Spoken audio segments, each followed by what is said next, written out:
Good morning, everyone. Thanks for joining. I'm Christina, so I'm the communication lead for the Resist project, and I'll be moderating today's session. I'm happy to welcome you to our media briefing. It's the fifth one of the project on strengthening vulnerable communities against climate hazards. So today we'll be focusing on how vulnerable communities across Europe are experiencing and adapting to the impacts of climate change.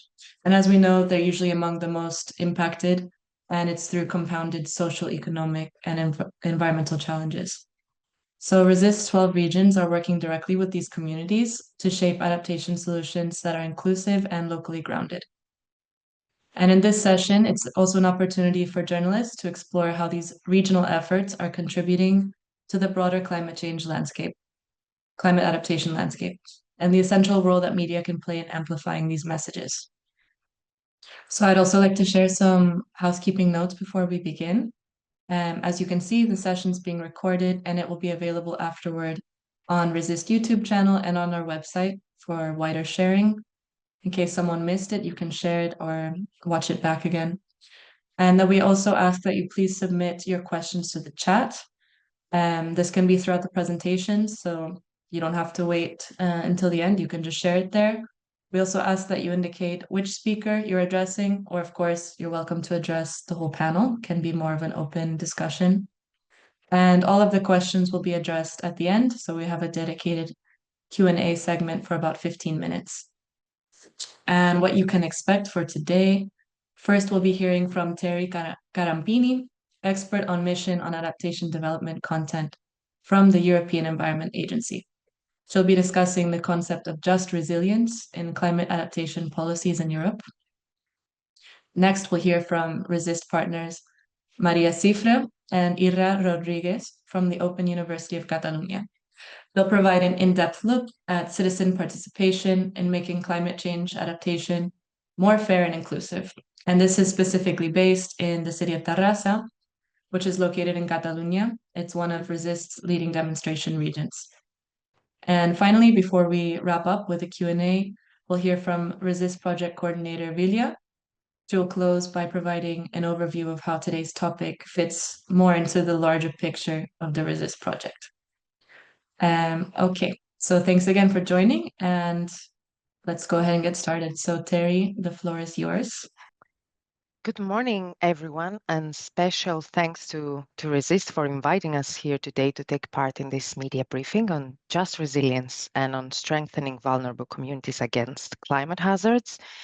My name is Terry Karampini, and I work at the European Environment Agency, which is an EU agency that delivers knowledge and data to support Europe's environment and climate goals. And within our climate risks and resilience unit, we have been producing a wide range of reports that deepen our understanding on what climate risks Europe is and will be facing, like the European Climate Risk Assessment Report, but also reports informing us about the progress that countries, regions, and cities are making on adaptation in Europe.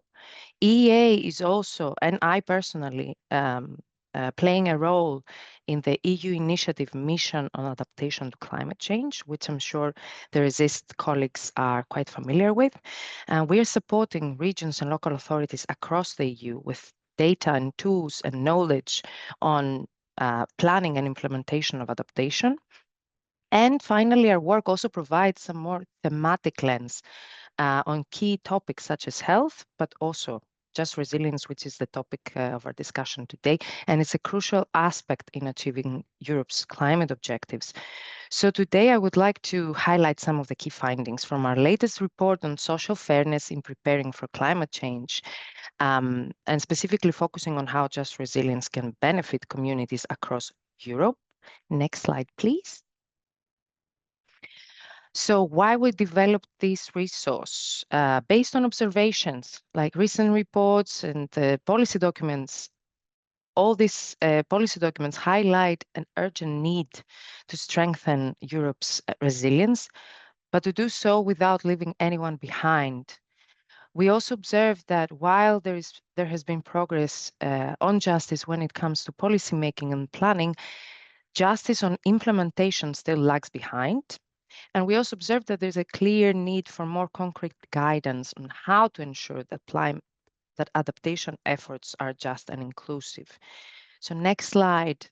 Based on these observations, we shaped the report's content and structure, which is set out in 4 parts, starting with the first part, exploring the concept of just resilience. The second part gives an overview of policy making and planning on just resilience at the EU national and subnational level. The third part focuses and delves into 4 key systems: the built environment, agriculture and food, water and transport, and seeing how just resilience can be realized in these systems. And finally, the report outlines priorities for action at these levels of governance. Next slide, please. So let's start with the first part, and what is just resilience? So there are 2 key components of just resilience. The first one is about recognizing that some socially vulnerable groups are disproportionately affected by climate impacts. For example, elderly people are often more exposed to extreme heat.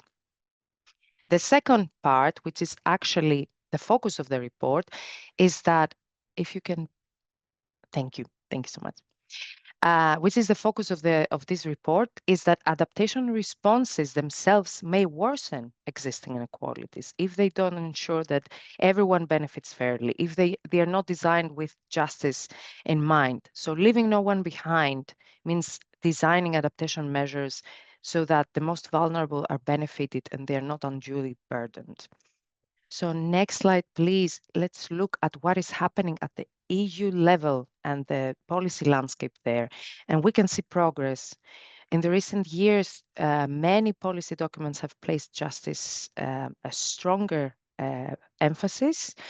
So the figure on the right-hand side shows a timeline from 2008 to 2025, illustrating how just resilience is actually becoming a key principle in the EU policy landscape, from the European Green Deal to the European Climate Law, the European Adaptation Strategy, the cohesion policy, but also subnational initiatives like the Mission Adaptation, key reports on climate risks like UCRA. However, what we also observe is that unlike the just transition principle in climate mitigation, there is no dedicated EU funding mechanism or monitoring framework for just resilience as yet. So next slide, please. We see that there is also progress at the national level on what countries have been doing. Many countries now refer to justice in their adaptation reporting. So the map on the right-hand side shows countries that submitted reports under the EU governance regulation in 2023. Parentheses, we have more data from the reporting 2025, but they are not reflected here. So in terms of color coding, we see countries in light green. These are countries that mention justice indirectly. For example, noting that some groups are more affected by climate change than others. Those in dark green refer to justice more explicitly, using terms like equity, fairness, justice. Gray countries make no reference at justice at all. Overall, 83% of countries mention justice indirectly. However, most references concern climate impacts, so the first component of just resilience and not the fair distribution of adaptation benefits or burdens.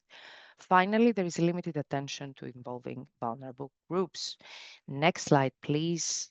So we now go to the subnational level where we see also similar patterns. Vulnerable groups mentioned in relation to climate impacts.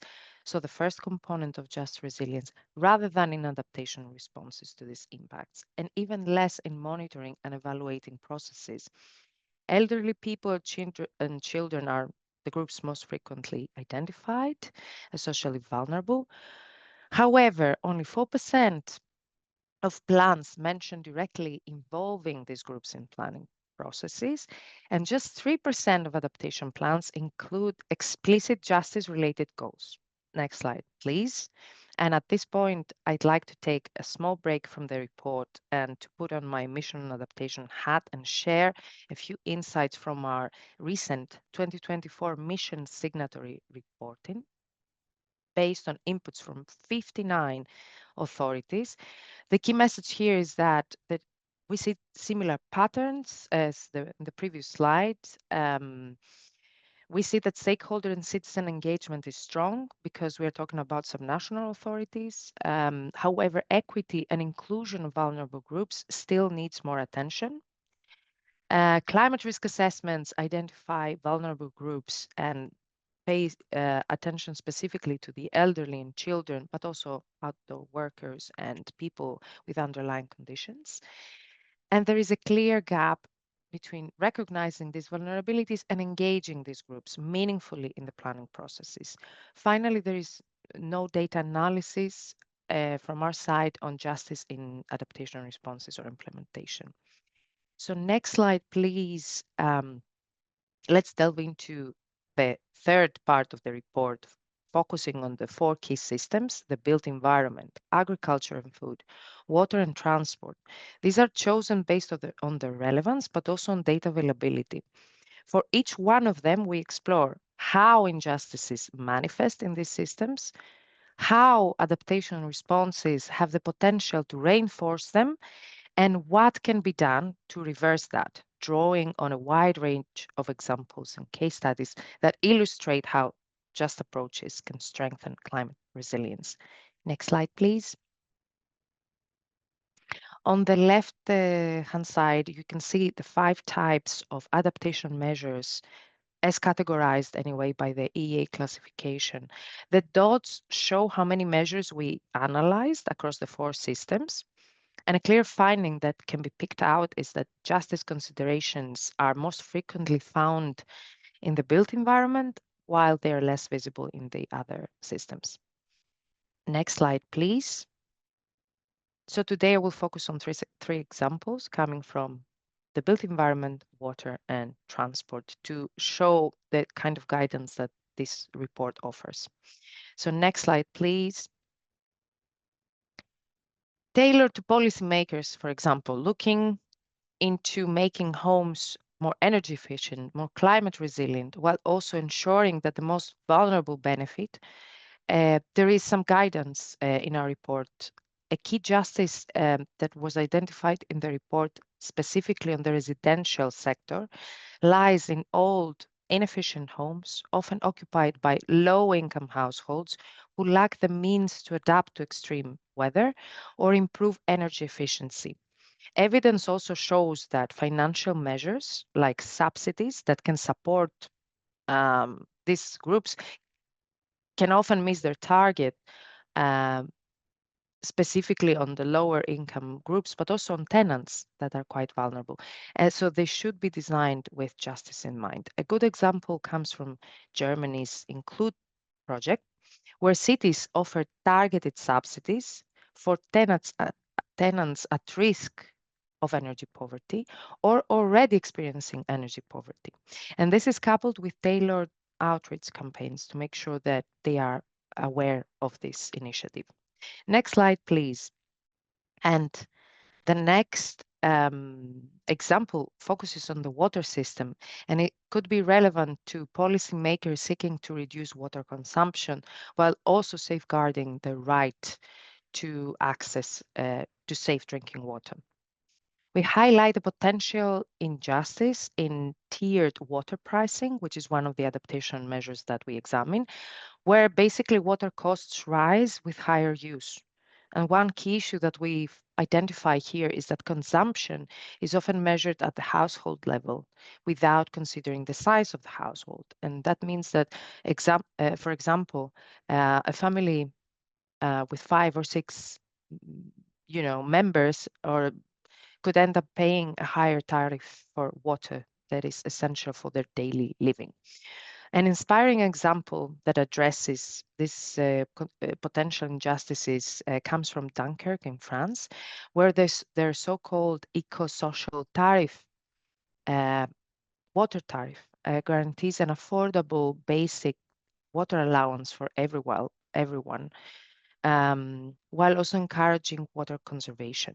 This is paired with automatic discounts for socially vulnerable groups and ensures that energy efficiency can be met without creating financial strains.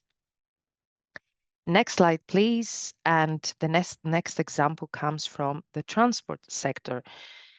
For transport planners that aim to improve climate resilience while also increasing comfort for its users, it's important that they understand that some socially vulnerable groups, such as women and lower income groups, rely heavily on public transport and have fewer alternatives if disruptions occur. A practical solution that was explored is the integration of nature-based solutions within this type of infrastructures. And this is a measure that has been done in several countries. And we take an example from Poland, where bus stops feature green infrastructure like green roofs and water retention measures to reduce heat for waiting passengers, but also to capture storm water. In the report, there are so many examples that you can actually take a look in depth, but I'd like to move on to the fourth part and finish with this, summarizing the priorities for action coming out of this report and starting with the recommendations at the EU level. Here, we see opportunities in several actions like ensuring dedicated funding for just resilience, collecting EU-wide and comprehensive data on social vulnerability and the implementation of just resilience measures, developing a common framework, a common definition on just resilience and social vulnerability, alongside an assessment framework. And also, it's important that the justice consideration is integrated within the forthcoming European Commission's initiatives on adaptation and resilience. Next slide, please. For the national authorities, it is recommended that they should start explicitly integrating justice into their national policies and legislation, ensuring that vulnerable groups are meaningfully involved within the adaptation planning and that they are benefited by any investments done in this sector, and also developing national monitoring frameworks to make sure that progress on just resilience is tracked. Next slide, please. For subnational authorities, it's important that they consider justice from the start of the planning process, engaging vulnerable groups in a meaningful and inclusive way, implementing targeted adaptation measures that address the specific needs of each vulnerable group that they identify being at risk, and ensure, of course, that there are capacity building initiatives and awareness raising that are accessible and appropriate for the vulnerable groups. Finally, we encourage you to download our report, which provides many examples, like I said. And next slide, please. Since I also mentioned it, please have a look at the latest report on the mission signatory reporting assessment. Thank you very much. Thank you very much, Terry, for this overview of just resilience. And for everyone, I just dropped the link to where the report can be downloaded. I also highly suggest taking a look, super interesting. And I think this is a great way to transition to case study in Terrassa that will be presented by Maria and Irra. So go ahead whenever you're ready. Thank you, Cristina. We are ready. Yeah. Good morning, everyone, and thank you for inviting us to share our work within the RESIST project. I'm Irra Rodríguez, a social scientist specialized in disaster studies, and I'll be speaking together with my colleague Maria Cifre, an environmental anthropologist, both from the Open University of Catalonia.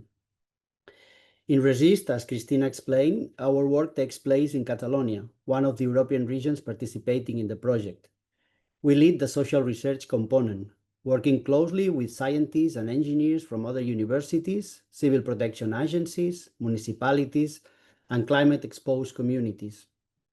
As social scientists, our role in this consortium is to bring people's everyday experience into climate risk management. to understand how extreme events affect daily life, what vulnerabilities they create, and how to make adaptation more inclusive and community-based. We recognize that risk management is not only technical or institutional, but also social. Therefore, it must reflect the experiences and needs of citizens, particularly those who are often excluded from planning and decision-making. And this connects with our main message today. Climate adaptation works best when it's accompanied by listening and care, when it's guided by dialogue and collaboration, and when it's rooted in trust and a sense of shared responsibility. This principle has guided all of our work in Terrassa. Terrassa is a fascinating and at the same time a very challenging place to work. With more than 200,000 inhabitants, it's the third largest city in Catalonia, and it's about 30 kilometers from Barcelona. Terrassa is a place that embodies many of the realities of southern European cities. Densely populated neighborhoods, aging populations, significant migratory diversity, socioeconomic inequalities, and a growing exposure to extreme climate events. The city also faces multiple climate risks, including wildfires from nearby forests, droughts, and floods. In recent years, there's been a growing concern about extreme heat, which is becoming one of the most pressing and least visible challenges for local authorities and citizens alike. And that is precisely why we became interested in heat. Unlike floods or fires, heat is a prolonged and less visible risk that waves into daily routines, homes, and bodies.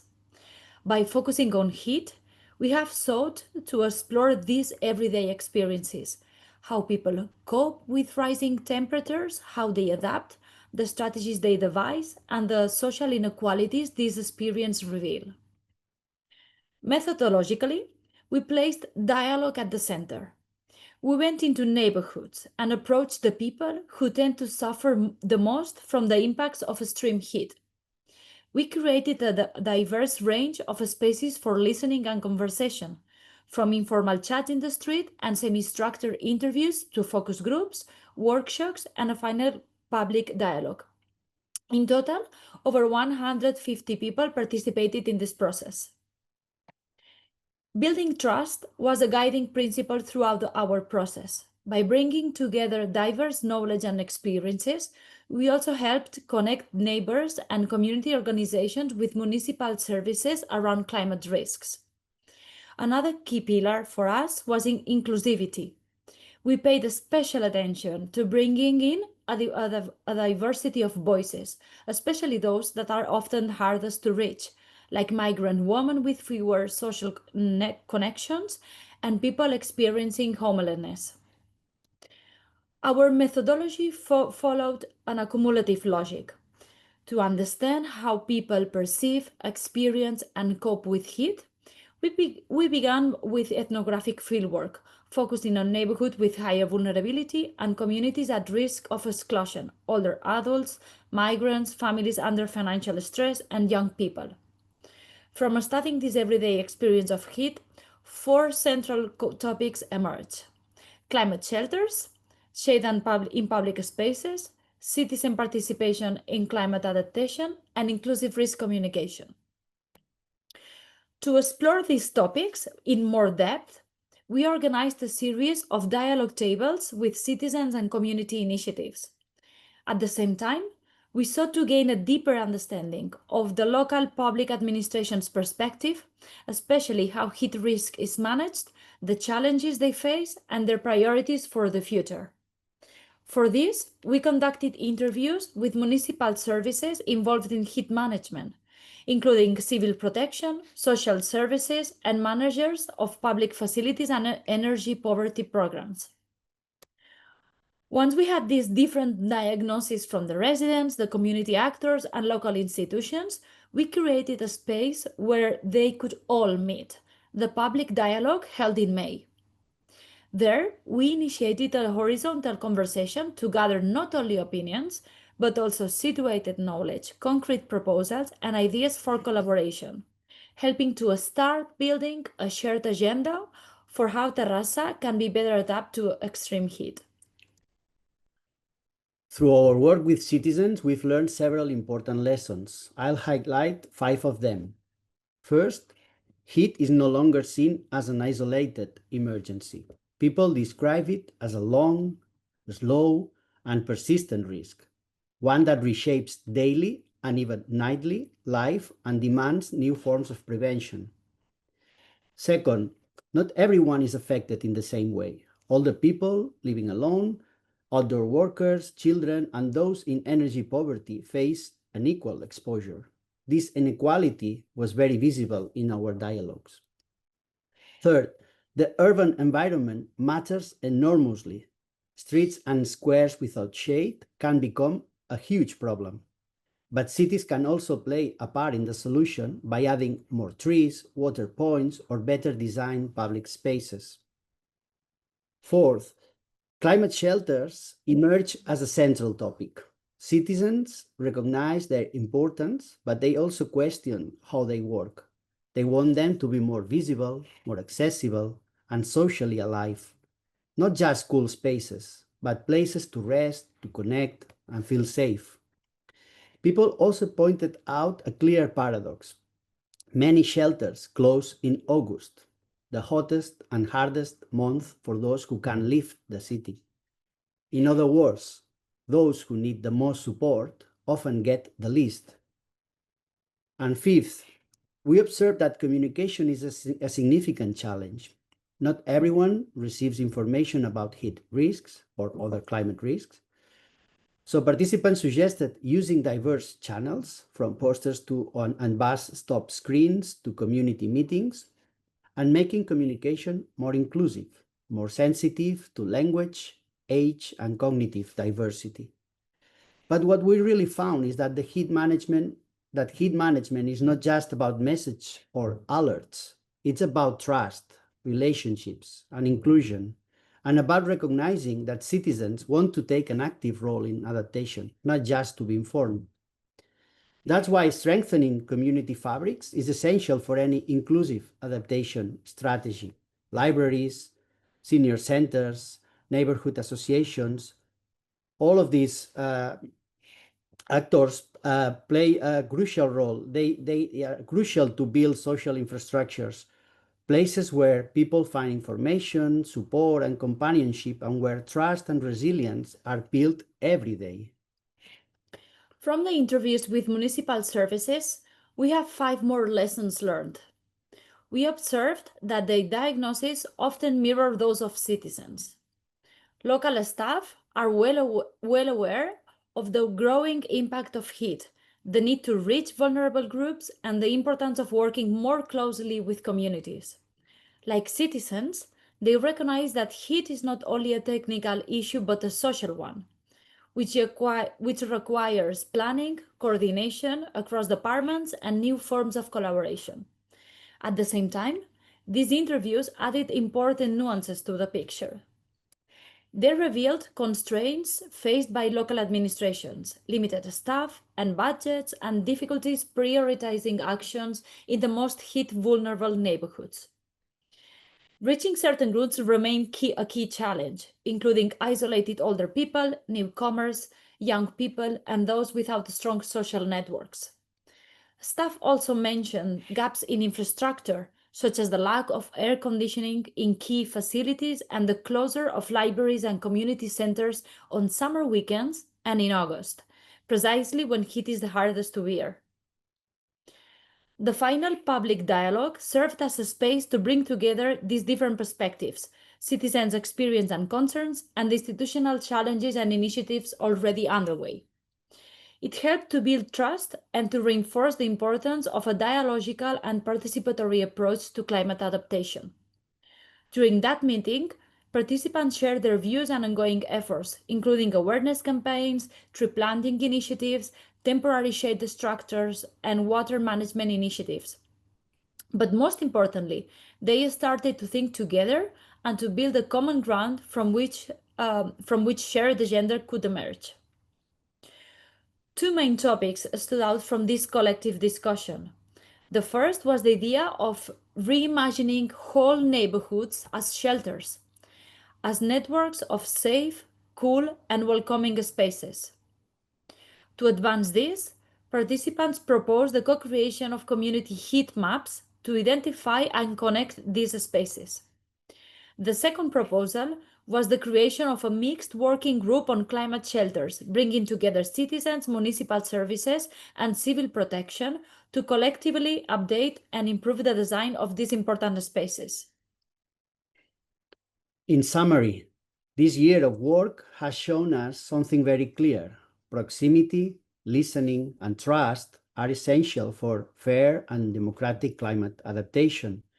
These dialogues were not just consultations, they were spaces of recognition and co-creation, where citizens, institutions, and communities could collectively rethink the city. This helped to build alliances and social infrastructures that are as vital as physical infrastructures in facing risks such as extreme heat. We've seen the value of involving a wide range of actors, including citizens, community groups, municipal services, and policymakers. Through this process, dialogue has evolved from a participatory method into a governance tool, as a way to build shared understanding, trust, and coordinated action at the local level. Actually, as Terrassa shows, local dialogues can be crucial in shaping European adaptation policy. Finally, these participatory approaches convey a clear message for European adaptation missions and local climate policies, including civil protection agencies. Inclusion and participation are not merely add-ons or complementary elements. They are what make adaptation fairer, stronger, and more effective. And thanks for your attention. Thank you. Thank you very much, Maria and Israel. Okay, I think we can finally move to Vilija, who will wrap up with the connection to the Resist project at large. The floor is yours, Vilija. Thank you, Christina. Climate change is already having wide-range consequences for human health, the environment, and economies across Europe. So it is here, and as statistics say, it will get only worse.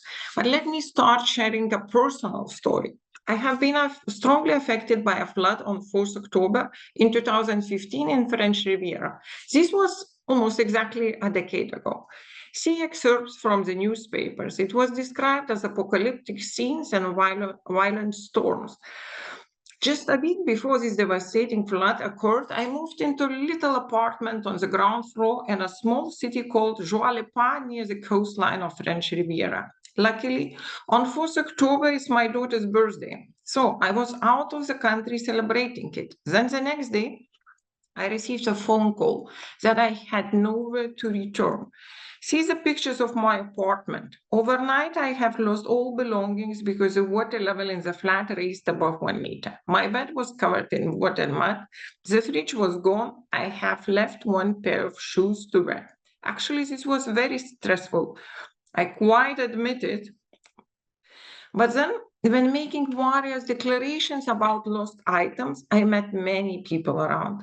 I saw elderly people who lost their houses and all their belongings. They were completely devastated.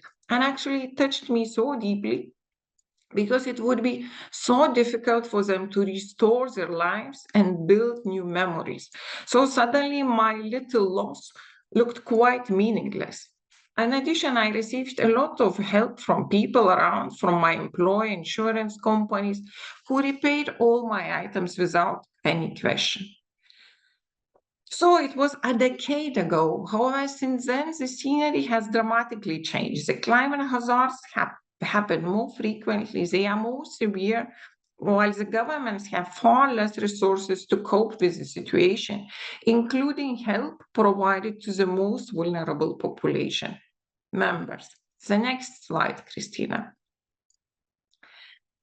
In the Resist, we aim to strengthen resilience, accelerate transformation, and increase adaptive capacity of 12 climate vulnerable regions in Europe. We do implement full large-scale demonstrations and transfer know-how and innovative solutions to 8 winning regions. Our delivery is focused on nearly 100 new and innovative solutions, grouped into categories as nature-based solutions, digital twins, engineering solutions, community engagement, and policy measures. Not all of them, they are specifically linked and address vulnerable population members. However, these are very concrete results and we have an excellent progress towards achieving them. I do believe that collaboration is one of the most important vehicles to successfully demonstrate solutions, transfer knowledge, exchange best practices, and finally sustain and scale up innovations. Resist embeds 4 collaboration layers shown in this slide, all of them being indispensable for the success. Resist is about working together and recognizing that we all, rich and poor, old and young, are vulnerable to climate change, while also acknowledging that some population groups will suffer its consequences far more severely than others. Our actions go beyond informing these groups about climate change, and you have had excellent presentation from Maria and Israel. We actively engage, listen, discuss, and design the future actions that are also better suited for vulnerable groups. To track our progress, I actually suggest following our media channels, as well as, for example, LinkedIn, and finding more information on our website. That was all from my side. Christina. Thank you, Vilija, also for sharing that very personal example. And yeah, it's true that it might start to feel meaningless because so many people are affected, but our project, I think it's working very well with adapting where we can, especially in the case of Terrassa. And I think there's also a lot of hope in this Just Resilience report for future adaptation measures. So now we can move to the questions. First, there was one from Vilija for Terry, which was that you referred to different data collected about vulnerable groups and climate adaptation at different scales. So Vilija was wondering how this data has been collected, and if yes, if EU-funded projects have been taken into account. Thank you very much. Yes, it's written in the chat if you need to go back. Yes. Thank you. Thank you very much for the question. In fact, the data that we used are reported data coming from countries and regions. I will go into the detail in a bit, but just to say that this data do not specifically focus on the just element or on vulnerable groups. In fact, in the presentation, at the end of the presentation, what we are actually suggesting for the EU level is to actually create a more comprehensive EU-wide data collection processes and data sets that can cover vulnerable groups, but also just resilience implementation, let's say, of measures. So we lack that. However, what we used here is basically the reporting done by countries under the governance regulation. So this is like a reporting under Article 19 of this regulation on the governance of the energy union and climate action. And this is done every couple of years. So the data that we used within the report coming from the national authorities and also reporting on the national actions, but also on some national actions, comes from the 2023 reporting. But of course, now we have new data from the 2025 reporting that we are still analyzing, and soon we will publish our report on this and also covering the just element. So this is some data comes from this type of reporting. Then I also showed a slide on the the reporting that was done by regions and local authorities participating in the EU mission on adaptation to climate change. We had 59 signatory regions and local authorities that reported under CDP, Carbon Disclosure Project. So we use this platform to collect data and analyze what regions and local authorities that are under the mission umbrella have been doing. And part of this was also we could extract some information on justice and on vulnerable groups, specifically when it comes to climate risk assessments and the planning process. The third, let's say, source of information that we are also using in the Just Resilience report is it contains 3 data sets for subnational authorities, coming from CDP again, but a different type of data set from reported data from regions and cities. And also another data set comes from again, reported information on adaptation plans used by Diana Rekien. So it's, I think, 234, examining 234 adaptation plans or something like that. I think it's the source, and we also consulted this data set for our findings. I hope it helps. Yes, thank you. I was also wondering, moving more into the monitoring and assessment, which you touched a bit on, what kind of indicators you think would be more useful to track fairness? I mean, it's quite a subjective thing to measure fairness and justice and adaptation outcomes across Europe, and whether you imagine it being standardized or more regionally specific. Yes, I think there is a bit discussion on actually setting out indicators that can track this kind of progress. And I think it's also part of the discussion that is held right now at the COP when it comes to international negotiations anyways.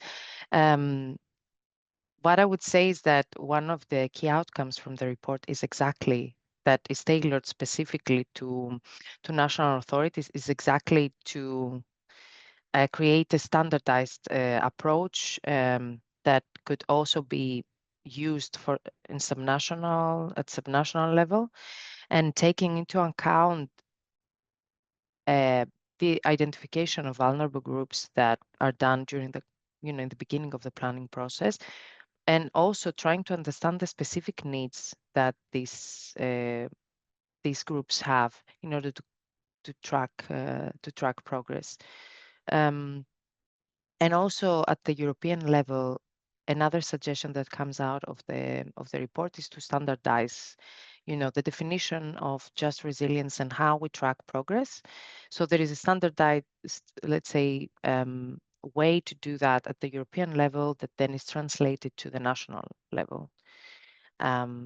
So yeah, but I really, it's not really the focus of the report to find specific indicators, although it's a huge challenge and it's very important that this happens. So let's see what also the COP what will come out of it. Yeah, thank you. Yeah, it's quite a big discussion, and I imagine it's beyond the scope of the report, but I was curious what kind of, if there was any agreement so far. We have one last question for you before we can move to Maria and Israel. From Vilija, what would be the most outstanding element when analyzing data? What makes you wonder or be surprised? I think what was the most let's say important outcome from this report, what the most important consideration that everyone should let's say take away when they read this report is, I think the list of adaptation responses that we are examining, there are quite many, and the risk that these adaptation responses are running to become maladaptive, to have maladaptive outcomes by not only shifting and exacerbating existing risks, but also creating new risks for already vulnerable groups. This is a extraordinary, I think, let's say, consideration when you're planning for adaptation. And I think another key takeaway is to think more, to work towards more transformative approach in order to address the root causes of the inequalities that exist in different cities or regions, and to try and involve all these vulnerable groups that are identified in order to understand exactly what their needs are and what these inequalities are and how you can address them. I think what is also quite pertinent, and I totally advise everyone to have a look, is the list of examples that we have collected. This list of examples show exactly how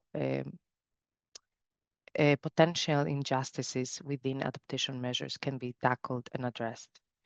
So I think that was, the most interesting part of the report for me. Thank you, Terry. Okay, if there's no other question, well, there's still time if someone wants to add in the chat, but for now we can move to Maria and Irra. So we had a question about, sorry, 1 second. Speaking about active role of citizens, if you could give a specific example about what actions have been proposed by citizens. I think you had some general lessons that you shared, but maybe one specific action. Where there were many specific actions. The interesting part was where they were in the public dialogue, they could like concentrate them. So one key thing from citizens is that they were like very specific, and they could contribute into mapping the necessities of that are needed in the public space and in key equipments during summer. So for instance, they proposed to install shade structures in key places such as bus stations, and peripheral neighborhood squares and playgrounds, because the initiatives of installing like shade tents that had been running for 2 years, they were put into commercial streets in the city center. So they identified that this was not covering like the necessities of more like peripheral neighborhoods, which tend to have like less good thermal spaces, something like that.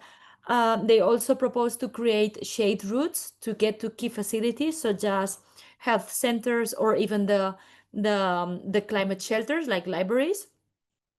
They also, in terms of equipments, they asked to turn spaces that the citizens already use into climate shelters. So for instance, they asked the city council to help them install air conditioning in the civic centers, or for instance, to open the schools during August as leisure spaces where people could gather like inside also and outside.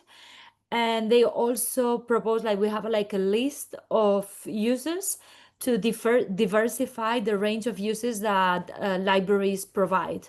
So I don't know, like from cooking sessions and different like workshops. We also engage with children and young people, so they could also like they propose like specific activities for the libraries, because they only use the libraries during winter to study.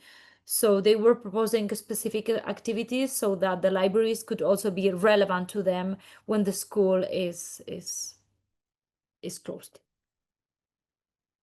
Yeah, I guess one of the lessons is that it's not easy to build a space of trust and collaboration, but when you do, you can do a lot of things with people because they live that everyday life. They know the risk, they can place it, as Maria was saying, and a lot of opportunities emerge. For instance, also in communication, plenty of things. I mean, there's a lot of community work in most of these neighborhoods. There's a lot of associations, and most of them reach people every day for many different reasons. For instance, to preventing loneliness, or from other kind of projects, from digital literacy to many different kind of projects. And that was very interesting as well, because that was enriching and amplifying the opportunities for civil protection to work on inclusive climate communication. So if these associations and these networks could play a very important role, and they were offering themselves to amplify messages in moments of heat waves, and to be important and relevant in neighborhoods, and to reach people that normally are hardest to reach. Thanks. Yeah, I was wondering also how you managed to get 150 people involved in the citizen dialogues. I found that super impressive. Of course, the incentive, well, I imagine, is that it's their lived reality that would improve. But if there was some other way that you reached them or that you managed to engage them, because maybe that could be replicated in other cases. Yeah, replication is one of the challenges, especially if we understand replication as doing the same, because these processes are very unique and customized, and it involves a lot of time. So it's like it's a slow research. So we are losing the capacity of understanding slow processes, although then you go quicker. But there's a lot of time involved, and especially building trust. I think that part of our work has to do with that, with building trust and being credible, because many of these people have had the opportunity to be involved in other projects, and part of the challenge is to convince them that there's something here that can happen, and that yeah, we are serious. We want to do something, and the council is serious, and we have been working with them as well. And that's part of our role, trying to bridge that and trying to create this kind of trust that it's difficult, and it's always very fragile.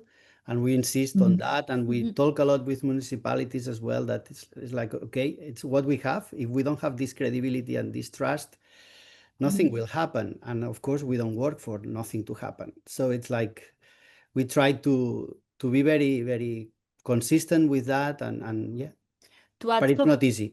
No, to add some more specific things, so that's why we did also like the ethnographic field work before the dialogues, that cumulative process I was talking about. So during the field work process, we spent time there in Terrassa. We had an anthropologist there, like interviewed, listening for hours, talking for hours to people, explaining, trying to building trust. That was a way to build trust, like to actually go there where people have no place where to stay in under a shade in summer, and sitting there and talk to them and engaging with them, and then explaining a lot our project, our view on climate change adaptation. And that was like the slow process of building trust, by listening and by talking and by interviewing, going to specific places where I mean, each dialogue table was designed in a very like particular way. We would go to the places that were relevant to people. We didn't ask people, you come to us. We were constantly making this effort. We were going to their place. That's why, for instance, we organized this. We were organizing the 4 round tables around the key topics I explained, but we realized that some voices weren't included there. So we are the ones who went to a literacy workshop for migrant women. We were the ones who went to a center for support for homeless people, and we engaged in the spaces they already had, because if we had to ask them to come, that wouldn't have worked. And we always joke about food. Food is very important in our all dynamics. Good food. It's more important than bad food. And we are always providing a space that crosses the formal and informal threshold, and where people can meet together. And I mean, they are there, they participate, they dialogue, but there's always these other kind of elements that bring people differently in the space, and that create a conviviality and a horizontality that is very, very important. And even with that, we do research on where should we buy the food from. We are not taking the food from Barcelona. We try to find which is the place that is that people know that it's a reference, like the pastisseria, the key place at the neighborhood level. So we bring food from there. So we people appreciate this care and these details. Yeah, I imagine. Thank you. And we have a question for Terry, from Terry. No, it's not really a question. I just wanted to come in because I find this project very and your research very, very interesting. And one thing that we focused on today was the concept of just resilience. And I think this project, I think, addresses many of the dimensions that of just resilience. So the dimensions that I'm talking about is first the distributional justice, which is basically concerns the fair allocation of resources and burdens that come from climate impacts. The second dimension concerns the procedural justice, which concerns the fair, transparent, and inclusive decision making. And the third one is called the recognitional justice dimension, that is about basically respecting diversity, respecting different values and perspectives, and bringing all these different perspectives in order to address inequalities. And I think your research exactly addresses all these three dimensions, starting from the recognitional. You recognize the differences and the needs, specific needs that different vulnerable groups have in order to improve the procedural dimension, which has to do with the inclusion of these groups within the decision-making processes. And finally, this will result in a more distributional, hopefully, justice where, you know, all these different needs and different burdens are kind of recognized and addressed. And I also wanted to shed light on one part of the report, which is trying to address procedural injustices coming from more, let's say, governance measures, what we call coordination and cooperation adaptation measures that sometimes are taken in order to advance adaptation processes at the local and regional level. And what we saw there was that usually the approach that is taken is more of a top-down adaptation approach, especially when it comes to cost-benefit analysis, scenario planning, and vulnerability assessments that are more technical processes within the adaptation policy cycle. And this top-down adaptation approaches often favor elite interests or more, let's say, people with technical background, and excludes sometimes citizens, but specifically marginalized communities. And let's say at the end of the day, they reinforce existing power imbalances. So this report gives some examples on new models of cooperative governance that engage citizens and the vulnerable groups in decision-making and implementation, and kind of fosters this collaborative approach and provides more supportive governance frameworks. And there are two examples. One actually is coming from Barcelona, where in Barcelona City Council, they have this interdisciplinary department working on climate change resilience, if I'm not mistaken, and Yes. they support the fairer redistribution. So it's one of the objectives to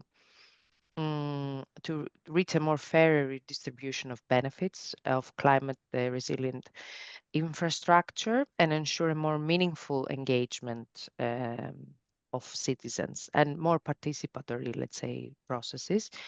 And another example that I can think of comes from Rotterdam. It's called the Botu district, I think. So it combines two different districts that they are supposed to become the first climate resilient districts. And they are using a participatory governance to tackle several issues like social, economic, and climate challenges together. And they engaged 1,500 residents. So this is pretty much the 10% of the population for Rotterdam. And the objectives include reducing debt, combating isolation, accessing education.